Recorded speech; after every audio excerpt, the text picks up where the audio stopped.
বিসমিল্লাহির রহমানির রহিম। পরিবেশনায় ও পরিচালনায় দিক দিগন্ত। আর সমাজের মধ্যে দেখেন আমাদের মেয়েগুলো, আমাদের মা, পর্দা নামের এখন ফ্যাশন। এইরকম মনে করতেছেন বোরকার মধ্যেই পর্দা সীমাবদ্ধ, জান্নাত। বোরকা পরলেই এত সস্তা নয়। এখন বোরকা পরছে এইরকম দুইটা শিং পিছনে বাইধা রাখছে, মানে ওর শরীরটা কি ওটা উড়ে যাবে নাকি বলেন তো? বোরকা পরছে, পরার পরে এইরকম দুইটা শিং দুই সাইডে আছে, এমন টাইট করে বাঁধছে, মানে ওর শরীরটা মনে হয় ওটা উড়ে চলে যাবে। এটা হলো কি পর্দা? বলেন এটা কি পর্দা? এটা তো পর্দা নয়। আপনার শরীয়তের মাসালা, আপনার পোশাক, আপনার বোরকাটা হবে ঢিলা ঢালা, এখন টাইট ফিটিং। কথা বলুন ঠিক কিনা? দুই হাত তুলে বলুন কথা ঠিক কিনা? শহরে দেখেন নাম দিয়েছে শিশু পার্ক, একটাও শিশু নাই, সব বাটপার। কি নাম দিয়েছে? শিশু পার্ক। আপনাদের নওগাঁ জেলায় নেই? আছে তো। ওখানে কি সব শিশু 3 বছর 4 বছরের? সোনামণি ওরা নতুন, কিছু বোঝে না, তাই না? একটাও শিশু নেই, সব যুবক আর যুবতী। কথা বলুন ঠিক কিনা? রমনা পার্কের গাছের গোড়ায় বসছে ওরা জোড়াই জোড়াই। রমনা পার্কের গাছের গোড়ায় বসছে ওরা জোড়াই জোড়াই। আর যাই না চিনা মানুষ না পশু, যাই না চিনা মানুষ না পশু, ওদের আচরণ চলা ফিরাই। রমনা পার্কের গাছের গোড়ায় বসছে ওরা জোড়াই জোড়াই। ও আল্লাহ রে, আল্লাহ রে, এ কোন দুনিয়ায় পাঠালে আমারে? ও আল্লাহ রে, আল্লাহ রে, এ কোন দুনিয়ায় পাঠালে আমারে? বর্তমানের পোলা মাইয়ার দেখো কি কারবার, মগা পিছে মগি, সামনে হুন্ডারি ড্রাইভার। বলেন আছে না নাই? সবাই বলেন আছে না নাই? আপনারা জবানি খোলেন না বাড়ি। বাড়ির থেকে কি চাষিরা বলে দিছে নাকি, যা হুজুর কয় কোপ, খবরদার ঠোঁট খোলার দরকার নাই, এরকম বলছে নাকি? তা আপনারা সবাই বলেন কথা ঠিক না ব্যাঠি? জবান খুলে বলেন ঠিক না ব্যাঠি? যারা বলিচ্ছে না মানে ওদের বাড়িতে এগুলা আছে। সবাই বলেন ঠিক না ব্যাঠি? ঠিক, এটাই ঠিক, এটাই বাস্তব। শিশু পার্ক, ওখানে একটাও কি শিশু আছে নাকি? আপনি মা, দেখতে হবে আপনার মেয়ে। আপনি মোবাইল দিয়েছেন, ভালো কথা। আমি তো এখানে যদি মোবাইলের ওয়াজ কিয়ামত পর্যন্তও করি, আমার যতদিন হায়াত আছে এখানে যদি শেষও হয়ে যায়, প্রয়োজনের পাশেই কবর খুঁড়ে আমাকে দাফন করবে, তারপরে মোবাইল চালানো কি বন্ধ হবে? বন্ধ হবে না, কখনোই সম্ভব নয়। মোবাইল থাকবে, তবে ওখানেও দুইটা দিক। আল্লাহ রাব্বুল আলামিন পবিত্র কোরআনে বলেন, ফারিকুম ফিল জান্নাতি ওয়া ফারিকুম ফিস সাঈর। জোরে বলুন আল্লাহু আকবার। রাস্তা হলো দুইটা, একটা হলো জান্নাতের আর একটা জাহান্নামের। মা, গভীর দিলের কানটা লাগিয়ে শোনো রে মা, তুমি তো সাধারণ কোনো মা নই রে মা, তোমার পায়ের নিচে সন্তানের বেহেশ রে মা। আমিও তো একটা মায়ের সন্তান, মনটা কি চায় না একটা জামানার শ্রেষ্ঠ আলেমের মা হয়ে কবরে যান? মনটা কি চায় না একটা হাফেজার মা হয়ে কবরে যান? ও মা, দুনিয়াতে থাকার জায়গা নয়। লাল শাড়ি পরে একদিন স্বামীর বাড়িতে আসছেন বধূ হইয়া, এমন একদিন আসবে রে মা,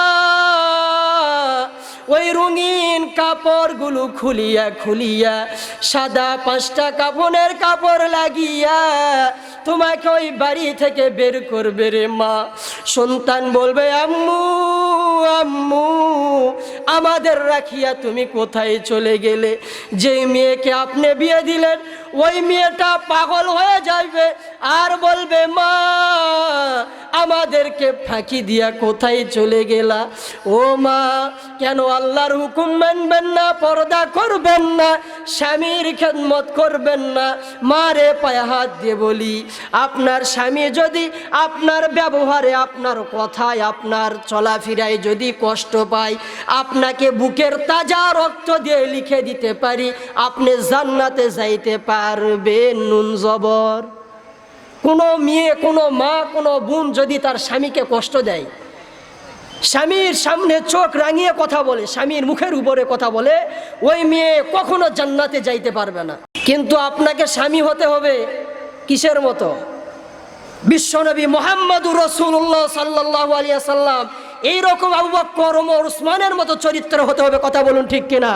দুই হাত তুলে বলুন কথা ঠিক না বা ঠিক? আপনি স্বামী হয়েছেন কার মতো? বাড়ির ঢোকার 20 হাত আগে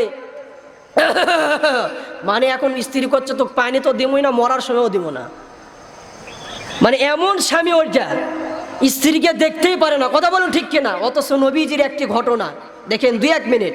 নবীজি সাল্লাল্লাহু আলাইহি সাল্লাম কালেমার দাওয়াত দেওয়ার পরে বাড়িতে এসে দেখেন আম্মাজান খাদিজাতুল কুবরা রুটি বানাইতে বানাইতে ঘুমিয়ে গিয়েছে, রুটি তৈরি করতে করতে ঘুমিয়ে গিয়েছে। নবীজি সাল্লাল্লাহু আলাইহি ওয়াসাল্লাম কি করলেন? নিজের হাতে উঠি বানাইলো। বানানোর পরে এবারে খাদিজাতুল কুবরাকে ডাক দিয়া বলে, খাদিজা আসো আসো আমরা একসঙ্গে খাবার খাই। খাদিজা তো চমকে গেলেন, আহারে আমি তো রান্না করতে করতে ঘুমিয়ে গিয়েছিলাম। বলেন তো বাহিরে কাজ করার পরে বাড়িতে আপনি আর আমি যদি আইসা দেখতাম আপনার আমার স্ত্রী ও রুটি বানাইতো অথবা ভাত চুলার উপরে উঠে দিয়েছে, রান্না করতে করতে অথবা তরকারি কুটতে কুটতে সবজি কাটতে কাটতে ওখানেই ঘুমিয়ে আসে। বলেন তো আপনি বাড়িতে আসার পরে কি করতেন? আগে পিটন, তারপরে কথা। কথা বলেন ঠিক কিনা? আরে দুপুর পর্যন্ত কাজ করে যদি আসে দেখে যে রুমের মধ্যে ফ্যান দিয়ে স্ত্রী ঘুমাচ্ছে, খাবার তৈরি হয়নি, ওর মেজাজটি নরম না গরম? কথা বলেন, মানে কথা করছে না, মানে এরাই হলো বউ পিটা মরদ। সবাই বলেন কথা ঠিক না ঠিক? মেজাজ নরম না গরম? এখানে কেউ আছে যে হুজুর আমি বউ পিটা মরদ? কেউ আছে নাকি? হ্যাঁ, কেউই বউ পিটেনি। যাক, আল্লাহু আকবার।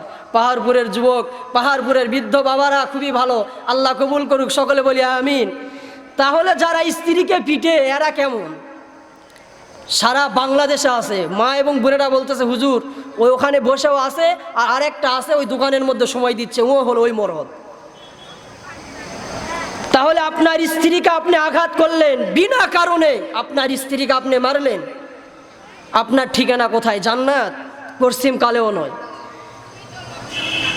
আপনার স্ত্রী ভুল করতে পারে, ওই স্ত্রী মা ছেড়ে বাবা ছেড়ে আত্মীয় স্বজন সব ত্যাগ করে বিনা স্বার্থে আপনার বাড়িতে আসার পরে শুধু একটু খাবার, আরে খাবার তো এখন ফকিরও জোগাড় করতে পারে। ওই স্ত্রীটি আপনার ঘরে আসে, আপনার সংসারে রান্নাঘর থেকে শুরু করে ঘর পর্যন্ত আপনার ওই সন্তানকে লালন পালন করলো 2 বছর 5 বছর, এত মেহনত করলো, আপনি কি দিয়েছেন? শুধু ওই খাবার আর পোশাক। অসুখ হলে ঠিক মতো ওষুধ আনে না, ওক বলে 5 বার মোবাইলকে কোয়া লাগে যে জ্বরের বড়ি নিয়ে আসার মনেই থাকে না। এরকম মানুষ আছে না নাই? আছে, এটাই বাস্তব। তো নবীজি কি করলেন? এবারে যখন রেডি করার পরে ডাক দিয়া বলেন, খাদিজাতুল কুবরাকে ডাক দিয়া বলে আসো আসো আমরা খানা খাই। নবীজি নিজে রুটিটা হাতে নিয়ে গোস্তের টুকরা নিয়ে খাদিজাতুল কুবরার মুখের মধ্যে ঢুকে দিয়েছে। আল্লাহু আকবার বলেন। খাদিজার অন্তরটা এতই ঠান্ডা হয়েছে, নবীজির বুকের মধ্যে মাথা দিয়া বলতেছে, পৃথিবীর শ্রেষ্ঠ যদি স্বামী থাকে আমার স্বামী মুহাম্মদ সাল্লাল্লাহু আলাইহি ওয়াসাল্লাম। এইরকম চরিত্র স্বামী আপনাকে হতে হবে। আর মা, শেষ কথা আপনাকেও বলতেছি, আপনি কখনো স্বামীর উপর দিয়ে কথা বলবেন না। আর যারা বাবা আছেন আপনাদের পায়ে হাত দিয়ে বলতেছি, অযথা কখনো ওই স্ত্রীকে আঘাত করবেন না। যদি স্ত্রী কোনো অন্যায় করেও ফেলে, সবচাইতে বড় শাসন ওই স্ত্রীকে রুমের মধ্যে একাই নিয়ে যান। এখানে অনেক বাবা বয়সী মানুষ আছে, বলা ঠিক হবে না, এরপরও শরীয়তের মাসালা অনুযায়ী বলি, স্ত্রী যদি অন্যায় করে অপরাধ করে, মাসালা বলেই শেষ আমার আলোচনা। আপনার স্ত্রী যদি অন্যায় করে অপরাধ করে, সন্তানের সামনে কখনো স্ত্রীকে ধমক দিবেন না, বাবার সামনে কখনো স্ত্রীকে আপনি শাসন করবেন না। আর এখন এমন মানুষ আছে, যুবক সন্তান আছে, তার মা 2-1টা কথা লাগাইছে, বোন লাগাইছে, ওই কথা শুনে যাচাই না করে স্ত্রীকে গণধোলায় পিটুন শুরু করে। আছে না নাই? এরকম আছে কিন্তু যুবক। তো কখনো নিজের সন্তানের সামনে আর বাবার সামনে স্ত্রীকে শাসন করবেন না। যদি আমার মা এবং বোনেরা অন্যায় করেই ফেলে, রুমের মধ্যে নিয়ে যাবেন, জরেয়া ধরবেন, সুবহানাল্লাহ কোন, আরে কি গুনাহ না সওয়াব? নিজের স্ত্রীর গায়ে কেউ যে শরীরে স্পর্শ করে জরেয়া ধরে, গুনাহ না সওয়াব? তারা যারা বললেন নাকি মানে অন্যের স্ত্রী ধরে নাকি এরা?